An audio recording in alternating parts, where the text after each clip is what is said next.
Welcome back to Frontier Springs and a new episode where we are actually going to start to create a new themed area.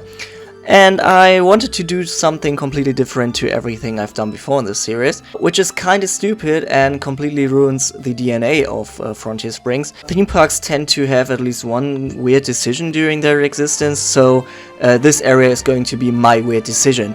I was getting kinda tired of building all these rustic old wooden houses. As much as I like the look of it, I didn't really have that much fun anymore building those, so I wanted to have something completely different. And I thought about some themes which could be more fun to do. I didn't want to have these completely modern, polished look, and that's why I chose to build something like a French city center. And this area is going to be separated in like 3 parts. In the middle we have this very big darkride rollercoaster hybrid, and this is going to be embedded in a very impressive center building. Then I wanted to add a garden area because I love these symmetrical French gardens. And the last thing I'm going to do is to create a district with like a mashup of different French residential architectures. I don't want to have the historical or rustic old architecture again, so I'm going to keep it more modern, more romantic, let's say it like that. But for now, in this episode, we are going to focus on the center building and the gardens. So let's talk about what we are building right now for a second. I'm creating this very highly detailed module with like different pillars and other ornaments and all that kind of stuff. So I'm taking my time to create this one very detailed module because I'm going to copy paste that over and over again, and as lazy as this sounds, it's very effective. When you have one very detailed module, it's very easy to copy paste that, and it's also very realistic because when you look at all these neoclassical or even the Renaissance buildings in Paris, for example, they are very highly detailed, but they are very, very repetitive. And I can't really give you tips on building those except for keeping an eye out and look how the real stuff looks in Paris, as well as adding more, because the more the better. As you can see, I only have like one pillar, but I've added like 6 or 7 different bases for that, so it looks very complicated. I have also added a second story to that module and started to copy paste it, and I've also added the roof trim already, but it didn't really look complete, so I've decided to add something more on top of the building. And the first iteration of that was a dome. These domes are very common in French buildings from the 17th century onwards. I do think they came actually from Italy. When you take a look at cities like Florence or Firenze, whatever you call it, they have these very impressive dome structures on top of the already impressive palaces. But the problem with that was that it was way too big.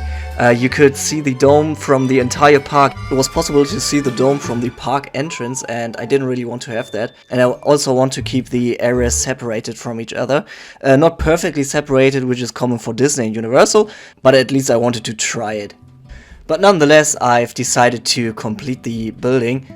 First of all, I didn't really notice the height difference until I've actually put the dome on top of the roof. But I decided that it would be kind of sad if all that work was for nothing. So I've decided to situate the dome into the garden, which you are going to see later on. So I've decided to put a classic French steep roof on top of the building, add a few more details here and there, added a few windows to give it that little bit extra. But I'm not too sure if I want to keep it like this or add a few chimneys, which is again a very common thing to have on these very steep rooftops, but I will decide that later on.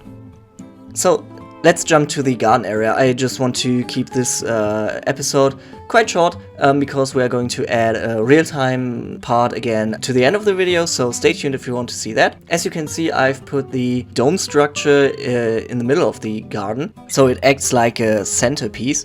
And the dome structure has like this very golden, bright yellow color to it, and it kind of inspired me to actually name the area after that structure, and I've decided to name it Jardin du Soleil, which means Garden of the Sun, and I do think it's quite a charming name for a themed area. I'm going for the French names here, since I do think you can actually understand them, because French is a Latin language, so even though if you're speaking English, Italian, something like that, I do think you can actually understand the names of the attractions and the area itself. So let's talk about the elements, or the key elements for French gardening. So first of all, which is like most obvious, French gardens are very symmetrical all the time, and I do love the look. I'm not really a fan of these other city parks like Hyde Park, for example. They are huge, they don't really have a structure, the layout is completely disorientating. I don't really like that, so I'm a big fan of French gardens.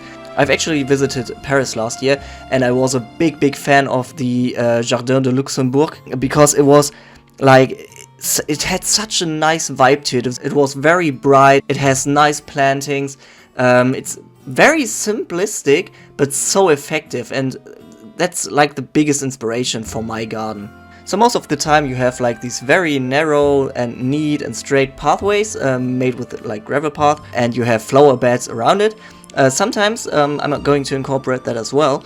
You have these wooden planters with trees inside of them. I do think it's because you can just interchange the trees as you want to, maybe different trees for every season. It also makes it easier to move around all those objects. You don't really have that many fixed trees in those gardens. But you know what isn't really a part of French gardens? It's lanterns. I was quite surprised when I noticed that, but most of the time when it's nighttime, it's actually just dark in these gardens, and I didn't really want to have that, so I've added a few lanterns because I also want my park to operate in the nighttime as well, so I do think those are necessary to add, and I do think they add a nice contrast as well. But yeah, that's already it for the time lapse. I know I kept it really short this time, but let's jump into the real-time part, shall we? Okay, now we are back in our game, and I'm really proud how this turned out. As I already mentioned, it's just mostly copy and paste, but it worked out so great. It's most of the time because of these archways. It needs to be copy and pasted, in my opinion. So as you can see, this is the entrance for our indoor roller coaster. I'm going to show you that in a second. I've decided to add this safety board, which I've actually downloaded from the workshop, so shout out to whoever created this one. Of course, I've edited so it actually makes sense for my roller coaster. So the queue line actually starts off in this hallway, and then it goes into here, which is, yeah, pretty much empty right now. So I've decided that this building is going to be a museum. That's why the roller coaster itself is called Aventura Museale. That was probably, again, horribly pronounced, but yeah, you can correct me on that one. And I'm not too sure. I think I've just showed you it very shortly in the last two episodes. But I wanted to go into depth now for a second on the layout of this roller coaster, because I do think it's quite revolutionary in terms of player coaster projects. It's very compact, so it doesn't really leave that much space to work with. It actually starts with a lounge. No, not directly out of the station. We just turn around. Maybe we can add or incorporate a very small dark ride scene here. Then it starts with the launch. I've wanted to have a small ejector airtime hill right after that, which I actually built. Then we are going to pass the turntable, turn around, then we have our spike, and when we look there we see another car. We are going to see that from a different perspective in a second. Then we turn into the turntable. We actually turn there, and then it continues to move around this dark ride section. As you can see, I've decided to keep the rotation to this direction because I do have enough space to build something there. Then we have a different dark ride scene here. And after that short dark ride section, we directly head into the next roller coaster section with a few drops and turns.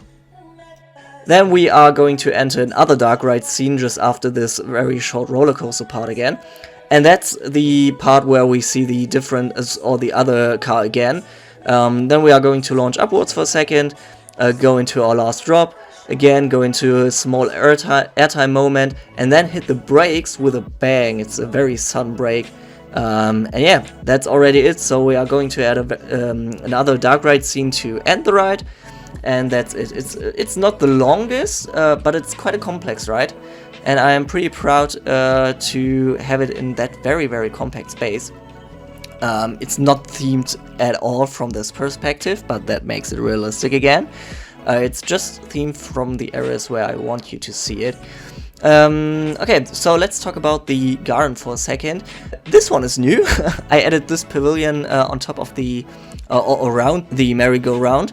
And I love the look of it. It looks very French, obviously. It's like a very classic French garden style. And I'm not too sure if I want to keep it like that or if I also want to add a bit of Art Nouveau. But I do think I'm going to add the Art Nouveau to this district where I want to imitate like a small district of Paris, maybe. I've also added this small roller coaster. So the purpose of this roller coaster is that I actually have like a very small roller coaster for the youngest of the guests, because like the roller coaster we have in front is not the slowest ride, so I do think that one is very necessary. So let's jump into the visitor's perspective and take a look. So there we have this very grand palace. That's the dome structure that was actually just created to be on top of there, but I've decided to put it here. And I'm not too sure what to do with it. I don't know if I want to have maybe a souvenir shop in there, or maybe to have like a small bistro in it. In case of the bistro, I've have enough room to add a bit of seating around this water feature. And then at the end of the garden, we have this track ride, which is again not themed at all, but I want to keep the size similar to this pavilion. So I do think that's something to look forward to in the next episode. Talking about the next episode, I do think we are going to finish this ride as well as this district, or at least I hope that's the progress I'm going to make in the next few days, or maybe 2 weeks or something like that. Yeah, so let me know what you think about this area. I still need to create a transition between these areas. Maybe I'm going to have a hard cut, one building maybe here where the facade that is facing to the fishing village has the style of these houses, and vice versa. But we will see. First things first, I'm going to finish this area, and after that we are going to tackle this one. Yeah, I hope you enjoyed this episode. Let me know what you think about it. And yeah, I will see you in the next one. Thanks for watching.